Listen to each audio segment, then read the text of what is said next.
So I wanted to clarify what I was trying to articulate in my last video about philosophical faith, um, and what it is to have true knowledge in an enactivist or a pragmatist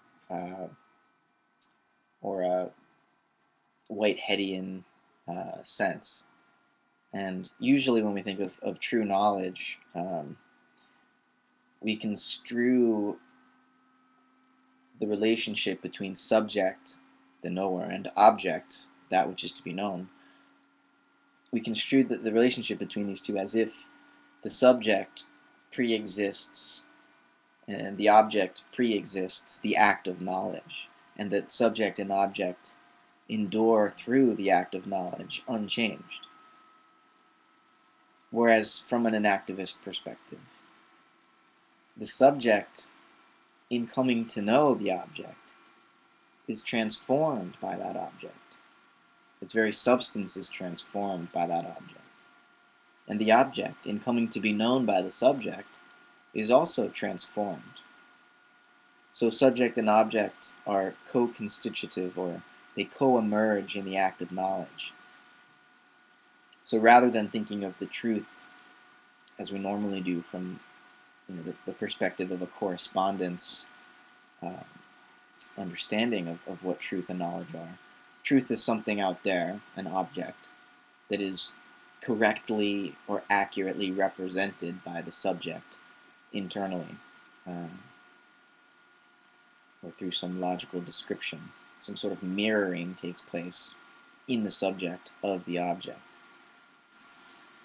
And, this is a kind of common sense, although I think it's also common sense that when we ask questions, when we take certain perspectives on the world and frame certain problems, only certain answers become apparent to us.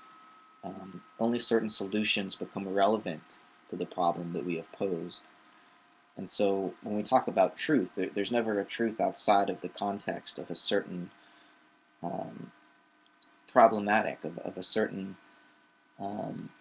situation in which one finds themselves. And when we talk about pragmatism and the sort of philosophical faith that it requires, it's not as though to be pragmatic one is only interested in what is useful or in what is pleasurable.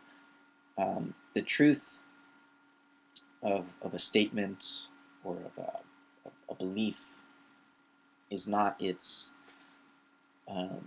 its pure use value, or its return in the sense of how happy it makes us to believe it. The pragmatic theory of truth is more that we should not separate fact and value, not separate object and subject, such that when I come to know something, first of all, I'm interested in the answer. Or when I come to ask a question or seek knowledge, I'm interested in the answer. And so knowledge is rooted in a kind of desire, a desire ultimately for action. Thinking is a kind of acting. It's a kind of doing, or it's a kind of practice. And really, pragmatism is just trying to bring theory and practice together. Not to reduce theory to practice, or practice to theory, but to see how they mutually constitute one another. And I think faith, in both the religious and the philosophical sense, I wouldn't want to separate them here. Faith is a kind of preparation, or propedeutic, that the subject or the conscious being seeking knowledge has to practice. Faith is a kind of opening of one's soul that grants access to a truth that would not otherwise be available. So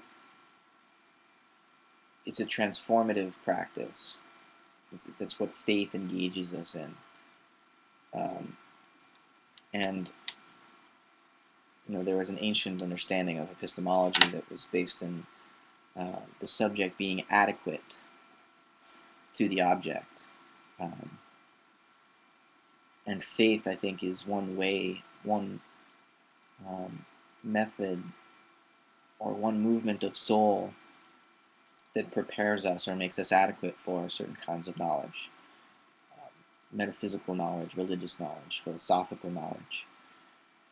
So, rather than faith being a belief in this or that particular thing, faith is the background to any sort of positive assertion or positive belief about the nature of things. It's what grants us the cognitive capacity to have a true belief. So hopefully that clarifies where I was coming from when I read that passage from William James.